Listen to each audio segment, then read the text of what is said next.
Halo Tribuners, jumpa lagi bersama dengan saya Mutiara dalam tayangan berita selebritis di Tribun Lampung. Kami akan menjanjikan informasi menarik dan terupdate seputar selebritis tanah air untuk Anda. Dan inilah berita selebritis selengkapnya. Berita pertama datang dari Natalie Hosker. Resmi cerai dengan Sule, Natalie Hosker akan dapatkan beberapa harta. Sidang lanjutan perceraian Sule dan Natalie Hosker kembali digelar pada Rabu 10 Agustus 2022 di Pengadilan Agama Cikarang. Sayangnya baik Sule maupun Natalie Hosker tidak hadir dalam sidang beragendakan putusan ini. Meski majelis hakim telah membuat putusan bahwa keduanya resmi berpisah, kuasa hukum Sule menyebutkan bahwa putusan tersebut belum memiliki kekuatan hukum atau inkrat. Sesuai ketentuan hukum, Sule dan Natalie Hosker diminta untuk menunggu selama 14 hari untuk dinyatakan resmi bercerai. Selain itu, dari hasil sidang menyebutkan bahwa Sule wajib memberikan beberapa harta bersama kepada Natalie Hosker.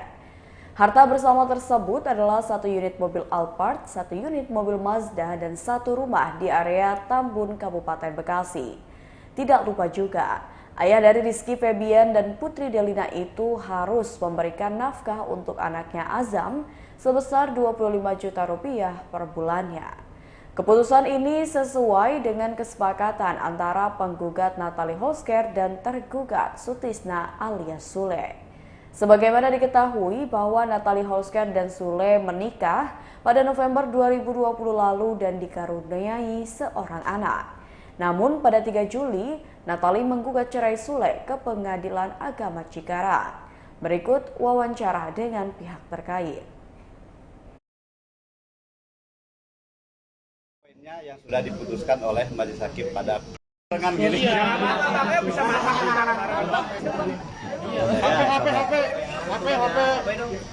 Yo, handphone. Balik. Kal. Oke Bang, gimana nih? Hari ini sidang tidak hadir antara Sule dan Ya, jadi hari ini Rabu tanggal 10 Agustus 2022 telah dilaksanakan sidang dengan acara putusan antara penggugat Natalie Hosker dan melawan Kang Sule ya. Jadi hari ini sudah ada putusan majelis hakim yang pada pokoknya yang pertama bahwa menjatuhkan talak 1 bain sugro dari Kang Sule kepada Ibu Natalie. Terus yang kedua, para pihak diwajibkan untuk mematuhi apa yang sudah mereka sepakati, antara lain bahwa Kang Sule itu memberikan 1 mobil Alphard, 1 mobil Mazda, dan kemudian memberikan nafkah untuk Azam itu sebesar 25 juta per bulan. Nah, kemudian rumah juga itu diberikan kepada Ibu Natalie. Itu poinnya yang sudah diputuskan oleh majelis hakim pada hari ini, ya. Nah, saya kira nanti apa yang sudah diputuskan itu tidak dimuat, tetapi karena sudah disepakati itu harus menunggu 14 hari itu sampai inkrah, dan saat inkrah itulah itu baru dinyatakan bercerai. Kalau hari ini baru ada putusan cerainya, saya tetap menunggu 14 hari itu. tidak hadir sendiri kenapa Bang hari ini? Kedua belah pihak. Kenapa? Tidak hadir. Tidak hadir. Kenapa? Ya, sesuai dengan ketentuan bahwa para pihak prinsipal itu tidak ada kewajiban untuk hadir, bisa dihadiri oleh kuasanya. Walaupun di sisi lain itu tidak ada larangan kalau para pihak mau hadir. Ada rembuk-rembukan tersendiri nggak sih antara Natalie dan Sule sejauh ini? Ya, saya pikir komunikasi Ibu Natalie dengan Kang Sule cukup baik gitu ya. Dan seperti biasa sesuai dengan kesepakatan mengenai pertemuan Kang Sule dengan Azam juga itu juga tidak ada hambatan. dan Ibu Natali juga sudah dengan sepakatkan itu akan memberikan kesempatan seluas-luasnya kepada Kang Sule untuk bisa bertemu dengan Azam. Bang, ada biaya masa idah nggak? Kalau masa idah itu sebenarnya diperlukan oleh pihak istri kalau dia mau menikah lagi. Itu dia tidak boleh menikah sebelum masa idah berakhir, kan gitu. Nah, itu tetap ketentuan itu berlaku secara umum gitu ya. Jadi kalau sudah diputus, pihak perempuan yang bercerai tidak bisa langsung menikah kembali kecuali setelah melewati masa idah. Bang, kalau dari pihak Natali nih, kan itu ada kesepakatan Mazda dan Alphard yang diminta. Apakah itu termasuk harta gana gini? Apa ada apa bang? Kenapa Mazda dan itu diminta? Ya itu yang termasuk yang disepakati dengan harta bersama mereka itu yang diberikan kepada Bu Natali. Kesepakatan. Oh, ini ada harta bersama selama pernikahan hampir setahun lebih itu. Oh, ini ada harta bersama. Oh, yang ini diberikan kepada Ibu Natali. Kalau untuk rumahnya gimana bang? Sama, rumah yang tertuang dalam kesepakatan itu diberikan kepada Ibu Natali. Kabar itu setelah 14 hari itu dia pada datang ke sini apa gimana Bang? Enggak. Kalau untuk kekuatan pemikiran itu Iya. Enggak perlu ada hadir ke sini, tinggal kami aja nanti ngambil akta cerai. Iya. Gitu ya. Tapi posisi Natali dan Sule sendiri hari ini ada di mana nih bang? Oh, ada di rumahnya di sini. Natali? Kalau Mbak Natali lagi ada syuting tapi nggak tahu di mana. Bang, ada Gitu ya. dengan isu bahwa Sule selingkuh bang, gimana? Iya. Jadi saya tegaskan bahwa tidak ada isu-isu seperti itu dan saya yakin benar bahwa Kang Sule itu orangnya baik dan tidak akan melakukan hal seperti itu. Gitu ya. Nah, gitu, dan saya tidak pernah mendengar itu dan saya tanyakan beliau mengatakan oh, tidak ada hal seperti itu. Ya. Berarti selama proses perceraian ini tidak ada orang ketiga bang? Kita tidak pernah ada di dalam persidangan itu tidak pernah ada mengungkap tentang hal seperti itu. Kalau dari Gitu pihak ya. Natali mungkin menekankan sedikit gimana terkait hal tersebut? Kalau terkait hal tersebut saya tidak bisa menjelaskan, ya bisa tanya langsung ke Mbak Natalinya. Pada intinya kalau terhadap materi gugatan kita tidak membahas hal itu. Dan itu pernah cerita tentang yang perselingkuhan itu tidak ada? Gimana? Pernah cerita nggak? Kalau itu bisa tanya langsung ke Mbak Natalinya ya. Kita. Bukan ranah saya untuk menjelaskan hal-hal seperti itu. Tapi nggak pernah mungkin tukar pikiran sama pihak hukumnya? Gimana? Dari segi hukum nggak pernah cerita sama bang, curhat gitu bang? Kalau soal itu bisa tanya langsung ke biar lebih jelasnya gitu. Kalau itu bukan ranah saya buat menjelaskan terkait hal-hal seperti Nah, itu. jadi gini ya, jadi kita jangan memancing-mancing suasana yang jadi kurang nyaman gitu ya. Yang jelas di persidangan tidak ada saksi yang menyatakan mengenai hal itu. Nah, jadi patokan kita adalah di persidangan bahwa memang ada persecokan dan perselisihan, tetapi mengenai penyebabnya apa itu tidak pernah disampaikan oleh saksi dan itu yang menjadi patokan majelis hakim, gitu ya. Jadi tidak ada keterangan saksi yang menyatakan bahwa Kang Sule berselingkuh, nggak ada. Keterangan saksi itu menyatakan begitu, tidak ada. Itu keterangannya di persidangan tidak ada, gitu ya. Nah, jadi tolong itu menyangkut reputasi seseorang, tolong dibantu.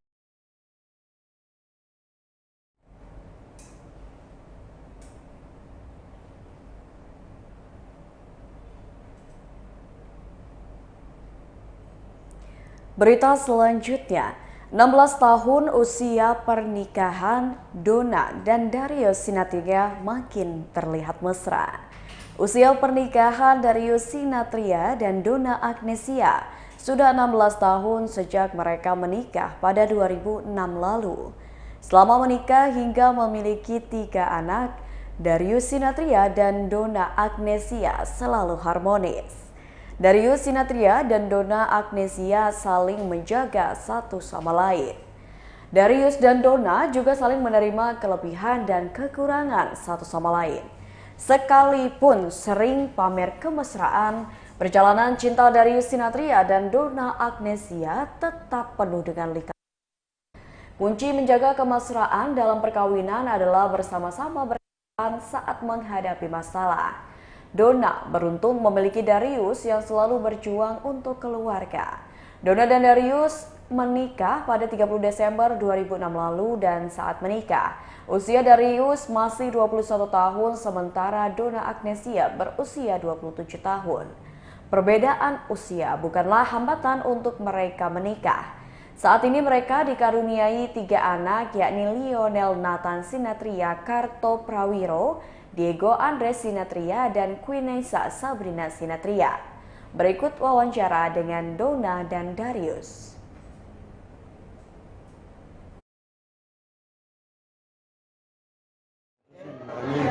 Mic-nya arahinnya ke atas ya. Arahinnya ke atas. Iya. Boleh buka masker ya? Nah. Ini ada Jadi sedikit dong. Kemarin kan Leo sama Diego udah mau ke sana. Kalau boleh tahu gimana sih kemarin yang antar ke sana, kalian juga atau seperti apa? Iya, kemarin waktu Leo pulang aku yang jemput. Kebetulan memang belum berani buat perjalanan sendiri, jadi Karena masih di bawah. ya, jadi kemarin sebenarnya jemput sekalian ngajarin dia untuk ngikutin proses tahapannya dari mulai datang ke bandara, check-in, terus baca gate, terus ngecek connecting flight dan lain-lain gitu. Tapi sebenarnya kan kalau underage itu sebenarnya bisa dititipin ke maskapainya, ada membuat ya asisten pasti asis gitu dari mulai setelah proses check-in itu sampai masuk ke dalam pesawat sampai nanti dia connecting flight gitu ya. Dan nanti bulan akhir Agustus atau awal September mungkin kita berdua nganterin karena dia itu pertama kali ya pertama akan nganter ke sana dan 3 bulan lah 3,5 bulan mereka akan stay di sana sebelum Desember nanti rencana mereka pulang sendiri nanti lagi. Jadi tahun lalu anak pertama kita Leo ya sekolah di Prancis, tahun ini Leo dan Diego. Jadi dua-duanya yang laki-laki akan rencananya akan sekolah di sana. Ini kan bakal terpisah jauh. Ini yang sempat stres emak bapaknya apa anak-anaknya nih? Karena stres terpisah jauh. Iya, pasti ada rasa khawatir, pasti ada rasa takut, ada kangennya pasti banget gitu ya. Cuma ya coba dijalanin gitu. Ternyata setelah dijalanin bisa kok kemarin 10 bulan ya di programnya gitu. Kita 3,5 bulan pertama kita sama sekali nggak ketemu. Setelah itu ada waktu sekitar 1,5 bulan nggak ketemu lagi, terus ada 1,5 bulan lagi gitu. Jadi ya harus dijalani dan dibiasakan dan ternyata anaknya baik-baik aja gitu walaupun mungkin di bulan-bulan awal berat banget buat dia ya supaya jauh dari orang tua nggak ketemu sama hidupnya gitu tapi dia lewatin itu dengan cukup baik lah ya survive dan kita appreciate banget sama usahanya dia gitu kami nggak pulang nggak drama nggak nangis segala macam dia telan sendiri lah ya buat anak cowok ya boleh bangga lah orang tuanya gitu dengan apa yang udah dilakukan gitu. Mudah-mudahan ini yang kedua bisa sama kuatnya kayak kakaknya karena usianya kan beda 2 tahun jadi sebenarnya dia 1 tahun di bawah Leo ketika Leo berangkat kemarin dan untungnya ada kakaknya jadi ada temennya juga buat adaptasi mungkin lebih mudah gitu pasti kangen tapi jangan sampai stres lah jangan sampai terlalu overthinking gitu karena apapun kalau dilewatin dan dijalanin dengan sebaik mungkin ya pasti lebih mudah untuk melewati semua. Iya dan mungkin kali ini karena sudah pengalaman 2 tahun lalu, jadi mungkin lebih jarang ketemunya sama kita. Jadi mereka pulang paling Desember, habis itu dari sudah bilang oke, habis Desember nggak pulang lagi sampai bulan Juni mungkin 6 bulan mereka nggak akan balik stay di sana sampai bulan Desember. Jadi mudah-mudahan semuanya berjalan lancar, mereka juga bisa ikutin program ke sekolahnya di sana gitu dan mereka bisa balik lagi nanti di bulan Juni dan bisa habis itu mungkin kita akan lihat nextnya. Udah dapat cerita apa aja dari anak-anak di sana? Mungkin ada pengalaman apa, ada kendala apa gitu? Kendala pasti ada aja ya macam-macam gitu namanya penyesuaian tempat baru, negara baru, jam apa namanya jam tidurnya juga beda gitu kan 5-6 jam bedanya sama di sini kita lebih cepat gitu jadi kadang mungkin kendalanya lebih kayak kalau mau komunikasi kita harus nunggu dia.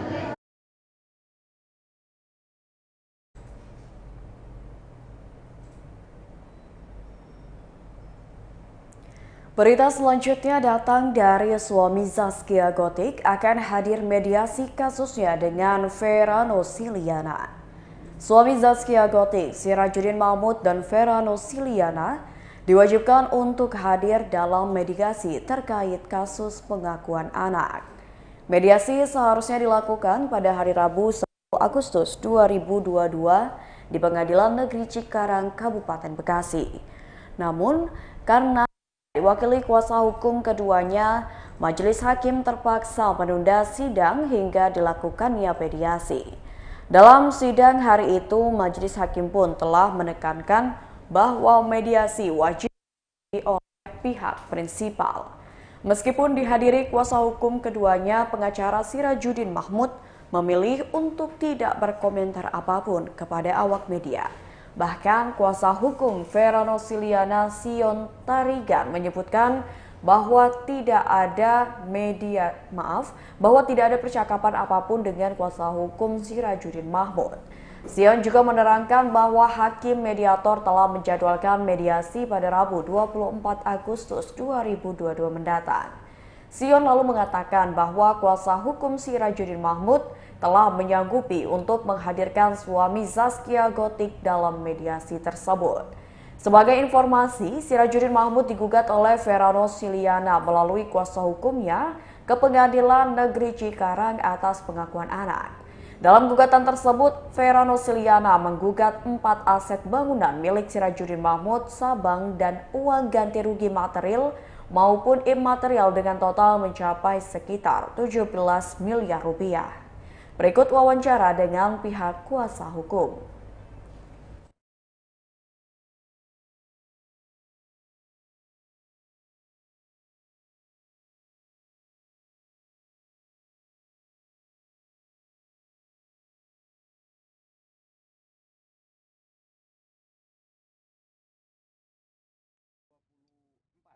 Tanggal 24 Agustus karena minggu depan itu kan bertepatan 17 Agustus. Dan kuasa hukum dari tergugat tadi juga minta agar di tanggal 24 dilaksanakan mediasinya kan, dan berjanji akan menghadirkan prinsipal tergugat, saudara SM akan dihadirkan. Bang, kenapa nggak memilih mediator sendiri, Bang? Kenapa? Kenapa nggak memilih mediator sendiri, Bang? Kenapa? Kenapa nggak memilih mediator sendiri kan tadi Oh, mediator sudah ada dari pengadilan, itu sudah di pengadilan itu kan menyediakan ya beberapa mediator, jadi lebih simpel ketimbang kita yang cari, belum tentu sepakat juga pihak-pihaknya. Bang, tadi ada pertemuan dengan lawyernya dari Sirajuddin, seperti apa nih, Bang? Pertemuan apa? Tadi obrolan atau ada obrolan pas di Oh, dalam? enggak ada obrolan, enggak ada. Diam-diaman. Berarti tadi selama di ruangan tersebut sempat diam-diaman dong, Bang, nggak ada percakapan apapun? Ada kenalan, cuman ya sekedar kenalan saja. Siapa, Bang, namanya, Bang? Boleh tahu siapa namanya? Waduh, siapa tadi? Lupa saya. Pas di ruang mediasi apa aja yang dibahas? Penjadwalan saja, penjadwalan untuk mediasinya, hanya itu. Dan hakim mediatornya minta wajib hadir prinsipal masing-masing. Prinsipal, berarti Ina sendiri akan hadir ya, Bang, ya? Vera akan hadir, dan hakim juga tadi minta agar SM hadir. Karena di tahap mediasi itu wajib hadir prinsipal. Dan kuasa hukum dari SM sendiri menyanggupi untuk menghadirkan tadi atau mendatangkan akan menghadirkan. Ya. Oke? Cukup? Oke, terima kasih, Bang. Terima kasih. Jam berapa, Bang? Ntar, Bang, kira-kira, Bang? Apanya? Mediasinya. Besok masih 2 minggu lagi. Oh, minggu depan itu jam 10. Jam 10. Sama ya agendanya ya? Sudah pasti jam 10 karena saya sudah ditegur nggak boleh terlambat. Oke, siap, Bang. Bang, dulu, Bang, silet nih, Bang.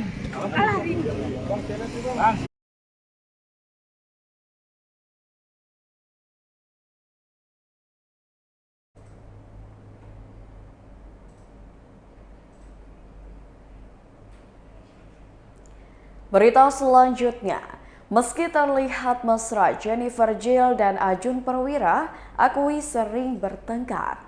Pemain sinetron dan film Ajun Perwira dan Jennifer Jill menikah pada 3 tahun lalu.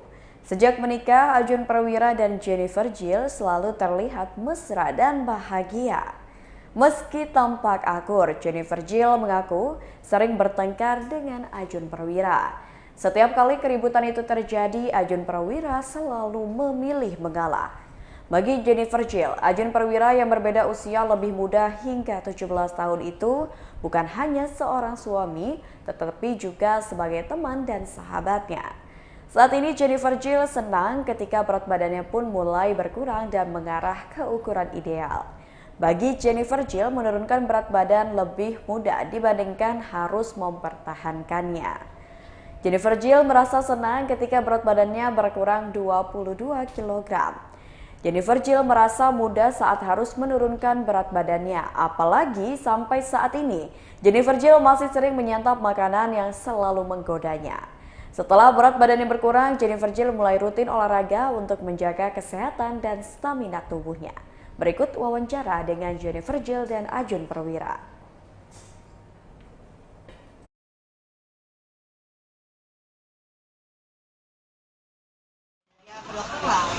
Jadi kalau mungkin di usia gue udah capek kali ya kalau olahraga nurunin enggak. Tapi aku udah pernah lihat ada lain masalah soal berat badan. Itu sekarang kalau nurunin berat badan mungkin agak sedikit lebih gampang. Tapi sekarang untuk maintainnya agak sedikit susah karena tergoda dengan makanan-makanan. Kalau waktu awal wah, gue mau makan ini, kayak semangat. Tapi begitu sekarang maintain malah. Kamu bosenan ya? Kayaknya panjang ya pertanyaan gue ya. Apa kamu cepat tergoda? Jangan kamu tergoda lelaki lain habis. Kayaknya panjang gitu lagi. Jadi gue sendiri enggak nih. Gimana Mama Ipa? Turun berapa kilo sih Mama Ipa? Aku tahun lalu 84. Ya sekarang aku udah 24 kilo berarti. Kenapa nih program itu dilakukan karena apa? Karena mengimbangi dengan suami yang masih muda ini kah? Aku dulu sama itu enggak. Gue di usia gue jadi mau sehat aja karena kan sampai masih betul ya. Karena dulu juga aku kan olahragawan. Banyak aku juga olahraga. Begitu.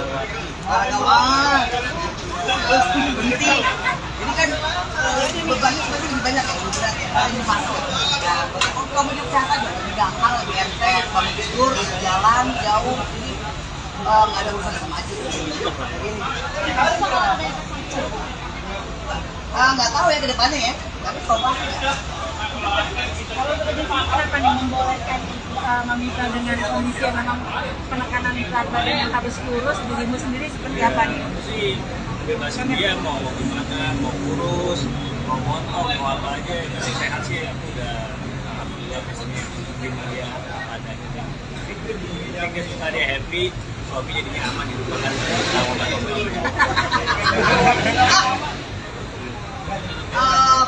lama banget sih enggak, cuman ya waktu itu udah tahun dari Agustus kemarin sampai Agustus sekarang.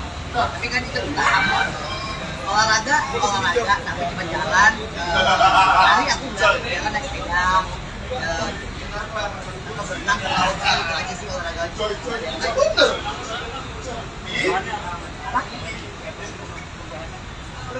Jauh lebih enteng. Kalau udah jalan jauh nggak yang kebetulan tangga dulu aku udah 4 lantai. Nggak ngep loh. Biasanya lantai 2 ya. Ada gitu kan. Sekarang jauh lebih ayo lebih enak aja. Enteng semuanya yang begitu. Iya. Dan gue nggak beli baju baru banget. Gue beli baju lama masih gue pakai. Kita baru sadar untuk menurunkan itu karena apa sih Mama? Sekarang aku punya anak yang paling kecil, umur 14 tahun. Umur gue sekarang udah bawa Iya, harus jangan sampai ya. Kita nggak pernah umur, kita nggak kesehatan, tapi gue masih punya tanggung jawab yang kecil nih. Paling tidak sampai dia lulus SMA deh. Gitu kan, I have to make sure. Ya, gue pengen lihat mereka semua menikah. Jadi gue ya hidup sehat, nikmati hidup tapi lebih sehat. Amin. Jadi tapi sendiri lo lebih memaintain istri dengan yang nggak sia-sia gitu loh, dengan sudah menguruskan badan itu kan mahal ya kan, dengan biaya yang besar gitu. Nah lo memaintainnya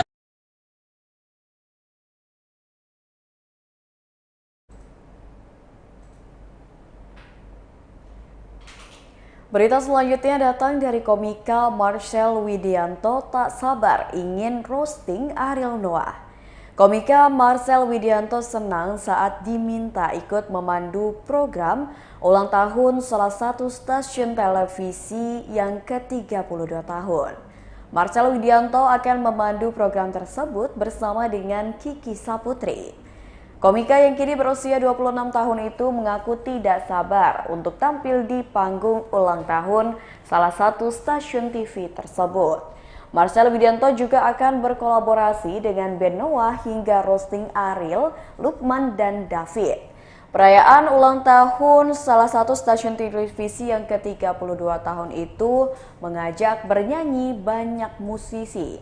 Selain menghadirkan JKT48, juga akan hadir Iwan Fals, legenda musik Indonesia.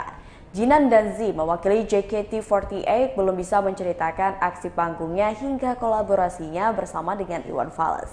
Berikut wawancara dengan Marcel Widianto.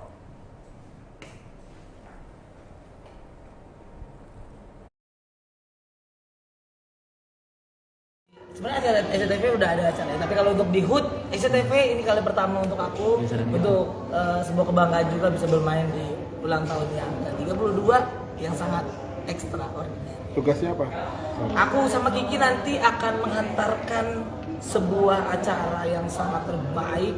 Jadi dari awal sampai akhir rangkaiannya akan kita padankan dengan beberapa CGI dan juga beberapa apa ya bisa dibilang, kita akan membawa teman-teman yang nonton nanti ke dunia kita nanti untuk mencari cinta.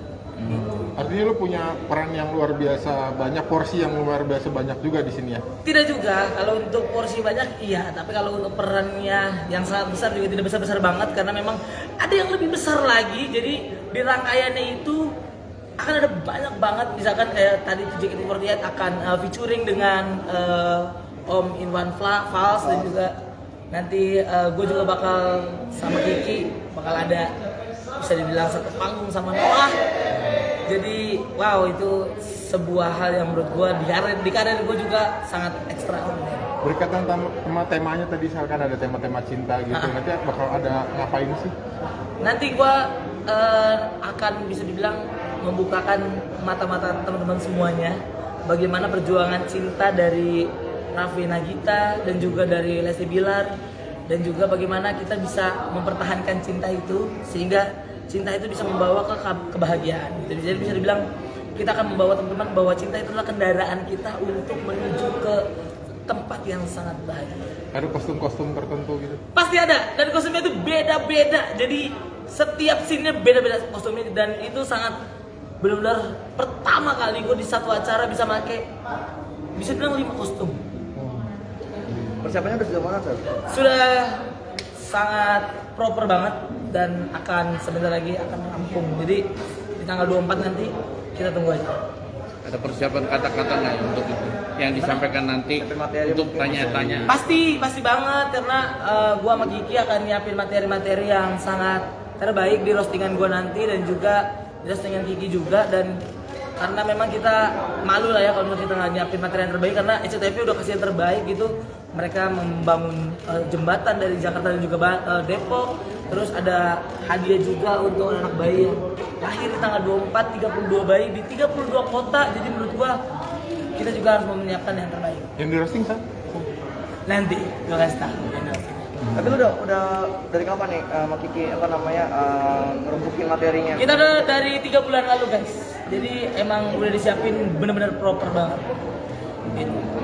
Persiapan sama Kiki itu ada buat chemistry-nya udah antara lu yakin atau ada persiapan lagi karena? Tidak, ya kalau terlalu yakin ya takutnya over ya. Jadi kita persiapan terus sampai waktunya tiba. Jadi tidak kayak oh udah siap banget nih. Enggak. Jadi masih.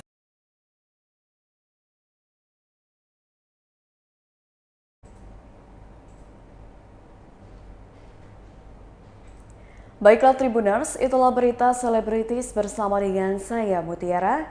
Jangan lupa untuk terus saksikan YouTube Tribun Lampung News Video, Facebook Tribun Lampung, Instagram @tribunlampung, dan TikTok @tribunlampung untuk informasi terupdate lainnya. Dan khusus Tribuners yang berdomisili di Lampung, jangan lupa untuk datang dan ramaikan acara Tribun Lampung Award 2022 dan Festival UMKM di lapangan Saburai pada tanggal 10 hingga 14 Agustus 2022. Selamat sore dan sampai jumpa.